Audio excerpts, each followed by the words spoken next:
खुलुमबाय बेयो बड'लेण्ड इंखं टेलिभिजन दिनै 3 जानुवारि 2023 मंगलबारखालि सानसेनि बरादखौ नोंथांमोननि खाथियाव लाबोदों आं सदानन्द दैमारिया।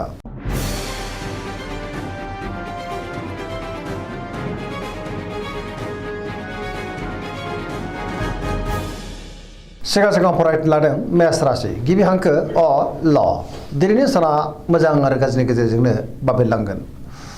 सुथुरनि गाज्रि नोजोर थानो हागौ, सोरजोंबा थगायजानोबो हागौ, गोथों आरो गोग्गो साननो रोङाबो जानो हागौ। गोसोआव दिनै नेगेटिभ साननाय फैगोन। बहाबा दावबायनो एबा हान्थिनो खाबु मोनगोन आरो मोजाङैनो हान्थिनोबो हागोन। मावनो लानाय खामानिखौ मावफुंनो हागोन। गोसोखौ दिनै जोबोर उसुखुथुबो मोननो हागौ। देहाया मोजाङै थागोन। रांखावरियाव बारा मोजां नङा, नाङा फाङा खरसाया बांनो हागौ। बेफार फालांगियाव बारा मोजां नङा होनजायो। न'खराव अननानै फैगोन। बिमा बिफानिफ्राय अननाय आरो बोरखौ मोननो हागौ। गुबुननि गोसोखौ बोनो गोब्राब जागोन। गोसोनि बोलोआ लोरबां जानो हागौ। समाजाव नाथाय मान मोनगोन, अब्लाबो नाथाय नेगेटिभ एनार्जिनि गोहोमबो गोग्लैनो हागौ। सांग्रां जानाया गाहाम। वृष राशि गिबि हांखो इ उ ब दिनैनि साना जोबोर मोजां। पजिटिभ एनार्जिनि गोहोम गोग्लैगोन। गियाननि आंखाल जानाय नङा। गोसोआ दिनै जोबोर खुसि जागोन। गोसोनि बोलोआबो बांनो हागौ। मावनो लानाय खामानिखौ थि समावनो मावफुंनो हागोन। माबा मोनसे मोजां खौरां फैनो हागौ। गियाना बांगोन। समाजाव दिनै बयजोंबो मान होजागोन। रांखावरियाव मोजां। बेफार फालांगियावबो जोबोर मोजां मुलाम्फा मोनगोन। आयाबो दिनै बांनो हागौ। न'खराव बिसि फिसायनि गेजेराव अनलायनाय फैगोन। बिदा फंबायजों मोजां सोमोन्दो थागोन। गुबुननि थाखाय गोबां मोजां खामानि मावनानै होनोबो हागोन। देहाया दिनै मोजाङै थागोन। जायखि खामानि मावा मानो मोनफ्रोमबो खामानिखौनो दिनै मोजाङैनो मावफुंलांनो हागोन। सोरबा लोगोनिफ्राय मोजां खौरां फैनोबो हागौ। गोसोनि साननायफ्रा जाफुंगोन। पजिटिभ एनार्जिनि गोहोमबो गोग्लैनो हागौ। मिथुन राशि गिबि हांखो क स दिनैनि साना जोबोर मोजां। पजिटिभ एनार्जिनि गोहोम गोग्लैगोन। मोनफ्रोमबो बिथिङाव सांग्रां जानो रोंगोन। गियाननि आंखाल जानाय नङा। गोसोखौ दिनै जोबोर गोजोननाय मोनगोन। गोसोआ जोबोर खुसिबो जागोन। देहाया मोजाङै थागोन। अब्लाबो नाथाय जानाय लोंनायाव सांग्रां जानांगोन। रांखावरियाव जोबोर मोजां होनजायो। गोबां धोन आरजिनोबो हागोन। बेफार फालांगियाव दिनै जोबोर मोजां मुलाम्फा मोनगोन। न'खराव दिनै अननानै फैगोन। समाजाव मान मोनगोन। गोसोनि बोलोआ बांगोन। मावनो लानाय खामानिखौ थि समावनो आरो गोरलैयैनो मावफुंनोबो हागोन। सोरबा लोगोनिफ्राय थोजासे अनसायनाय मोननो हागौ। सोरजोंबा बाख्नाय जानोबो हागौ। गुबुनजों मोजां सोमोन्दो लाखिनो रोंगोन आरो दिनै पजिटिभ एनार्जिनि गोहोम गोग्लैगोन। कर्कट राशि गिबि हांखो ड ह दिनैनि साना मोजां आरो गाज्रिनि गेजेरजों बाबेरलांनो हागौ। गोसोखौ दिनै जोबोर गिलुं गिलुं आरो उसुखुथु मोनगोन। बहाबा हान्थिनो एबा दावबायनो खाबु मोननोबो हागौ। सोरबा लोगोजों नाथाय रायखोमा जानोबो हागौ। सांग्रां जानाया गाहाम। गोसोनि साननायफ्रा देबार नांगोन। गोसोआव दिनै नेगेटिभ साननायबो फैनो हागौ। मावनो लानाय खामानिखौ मावफुंनो हागोन। रांखावरियाव मोजां। बेफार फालांगियावबो मोजां होनजायो। न'खराव बिसि फिसायनि गेजेराव अनलायनाय फैगोन। बिदा फंबायजों दिनै मोजां सोमोन्दो थागोन। समाजाव लोगो लेवा बांगोन। देहाया मोजाङैनो थागोन। गुबुननिफ्राय थोजासे हेफाजाब मोननो हागौ। फरायसाफ्रा दिनै फरायनायाव गोसो दुंखांगोन आरो मोजां फिथाइ मोननोबो हागोन।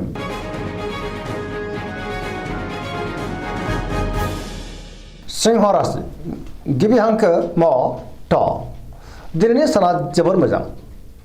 जेरावबो जाफुंसारगोन। सुथुरखौ दिनै गोरलैयैनो फेजेननोबो हागोन। गोसोआव पजिटिभ साननाय फैगोन। मावनो लानाय खामानिखौ थि समावनो आरो गोरलैयैनो मावफुंनोबो हागोन। सोरबा लोगोनिफ्राय थोजासे हेफाजाब मोननो हागौ। बहाबा दावबायनो एबा हान्थिनो खाबु मोनगोन आरो मोजाङैनो हान्थिनोबो हागोन। रांखावरियाव जोबोर मोजां होनजायो। अब्लाबो नाथाय खरसायाबो बांगोन। बेफार फालांगियाव जोबोर मोजां मुलाम्फा मोनगोन।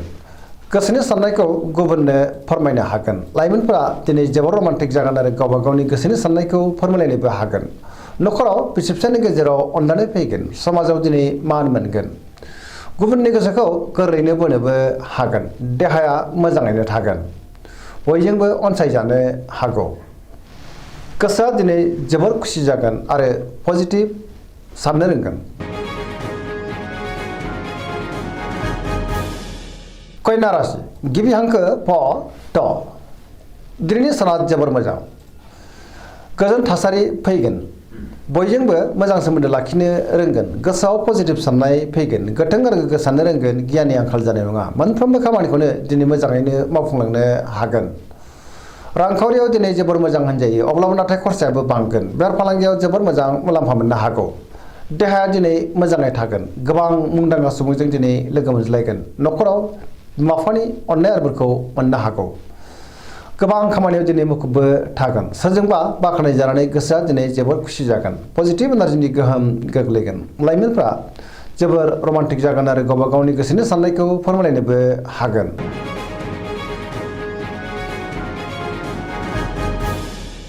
तुला राशि गिबि हांखो र ट दिनैनि साना मोजां आरो गाज्रि गेजेरजों बाबेनलांगोन गोबां रोखोमनि जेंनायाव गोग्लैनांनोबो हागौ गियाननि आंखाल जानोबो हागौ गोसोनि बोलोआ नाथाय अब्लाबो बांगोन गोसोनि साननाया नाथाय देबोरबो नांनो हागौ मावनो लानाय खामानिखौ मावफुंनो हागोन देहाया मोजाङैनो थागोन रांखावरियाव मोजां बेफार फालांगियाव मोजां होनजायो मोननो गोनांखौ दिनै मोननो हागौ न'खराव बिसि फिसायनि गेजेराव एना एनि फैनोबो हागौ समाजाव मान मोनगोन बेफार फालांगियाव दिनै जोबोर मोजां मुलाम्फा मोनगोन सोरबा लोगोनिफ्राय थोजासे हेफाजाब मोननो हागौ सेंग्रा सिख्लाफ्रा जोबोर रमान्टिक जागोन आरो गावबा गावनि गोसोनि साननायखौ फोरमायलायनोबो हागोन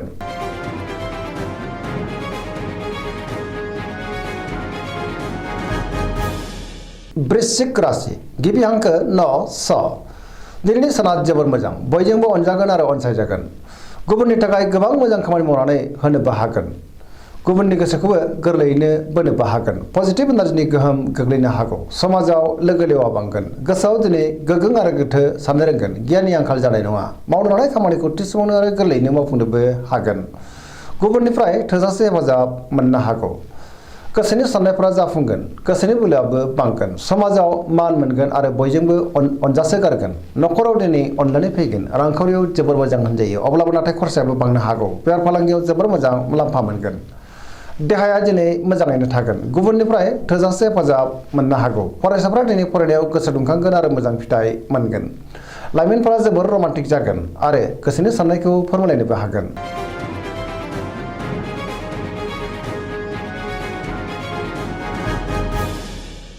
धनु राशि गिबि हांखो ध फ भ दिनैनि साना मोजां आरो गाज्रिनि गेजेरजों बाबेनलांनो हागौ गोसोनि बोलोआ लोरबां जागोन समाजाव सुर बांनो हागौ गुबुननि गाज्रि नोजोर गोग्लैनोबो हागौ सांग्रां जानाया गाहाम मावनो लानाय खामानिखौ थि समावनो मावफुंनो गोब्राब जागोन माबा नङा माबा मोनसे गोरोन्थि जानो हागौ आरो सोरनिबा हेंथाबो फैनो हागौ गोसोनि साननायफ्रा देबार नांगोन रांखावरियाव मोजां अब्लाबो नाथाय खरसायाबो बांगोन बेफार फालांगियाव मोजां होनजायो समाजाव मान मोनगोन बहाबा हान्थिब्ला दिनै लामा सामायाव सांग्रां जानांगोन देहाया दिनै बारा मोजां थानाय नङा गोबां रोखोमनि देहायारि जेंनाजों मोगा मोगि जानांनोबो हागौ जानाय लोंनायाव सांग्रां जानांगोन नेगेटिभ एनार्जिनि गोहोम गोग्लैनोबो हागौ न'खराव अनलायनाय फैगोन बिदा फंबायनिफ्राय हेफाजाबखौ मोननो हागोन अब्लाबो नाथाय सोरबा लोगोनिफ्राय गाज्रि खौरांबो फैनो हागौ लाइमोनफ्रा दिनै जोबोर आला खाला जानो हागौ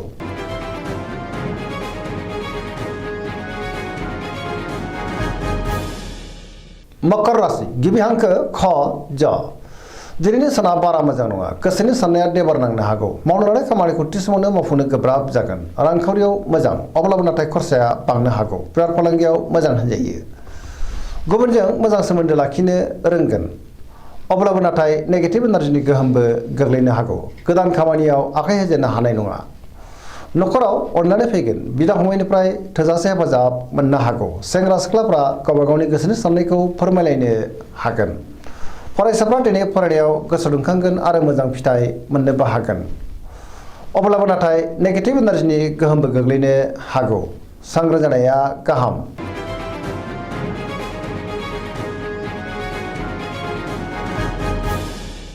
कुम्भ राशि गिबि हांखो ग स दिनैनि साना बारा मोजां नङा गोजोननि आंखाल फैनो हागौ गोसोआव जिंगा बांगोन थार लोगोनि आंखालबो जानो हागौ गोसोखौ दिनै जोबोर उसुखुथु मोननोबो हागौ मावनो लानाय खामानिखौ थि समावनो मावफुंनो हागोन अब्लाबो नाथाय माबा नङा माबा मोनसे गोरोन्थिबो जालांनो हागौ सोरबा लोगोनिफ्राय गाज्रि खौरांबो मोननो हागौ समाजाव मान मोनगोन गोबां मुंदांखा सुबुंजों दिनै लोगो मोनज्लायनोबो हागौ रांखावरियाव मोजां बहानिफ्रायबा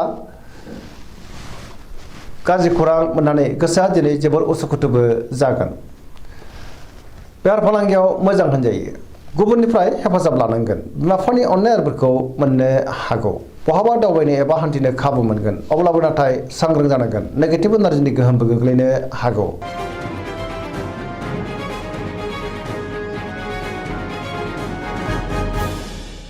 मीन राशि गिबि हांखो ड स। दिनैनि साना बारा मोजां नङा। सोरबा आंगोजों थगायजानोबो हागौ। गुबुननि थाखाय नाङा फाङा जेंनायाव गोग्लैनांनोबो हागौ। सांग्रां जानाया गाहाम। गोसोआव दिनै नेगेटिभ साननाय फैगोन। गोसोनि बोलोआबो लोरबां जानो हागौ। देहाया मोजाङै थागोन। अब्लाबो नाथाय जानाय लोंनायाव सांग्रां जानांगोन। रांखावरियाव बारा मोजां नङा। बेफार फालांगियावबो बारा मोजां नङा होनजायो। गोबां खहा जालांनोबो हागौ। नखराव अननानै फैगोन। सोरजोंबा रायखुमा जानोबो हागौ। लाइमोनफोरनि गोसोआ दिनै जोबोर आला खाला जागोन। गावबा गावनि गोसोनि साननायखौ फोरमायनो गोब्राब जागोन। नेगेटिभ एनार्जिनि गोहोम गोग्लैनो हागौ। फरायसाफ्रा दिनै फरायनायाव गोसो दुंखांगोन आरो मोजां फिथाइ मोननोबो हागोन। धोरोमारि बिथिङाव गोसो दुंखांनो हागौ। दिनैनि राशि फरायथिनाया एसेनोसै। जोबनायाव बेखौनो खावलायो जाहाथे नोंथांमोना सानफ्रामबो जोंनि बे बड'लेण्ड इंखं टेलिभिजनखौ नायबाय थायो आरो साबस्क्राइब खालामो, लोगोसे लाइक खालामो आरो शेयार खालामो। एसेनोसै। गोजोन्थों।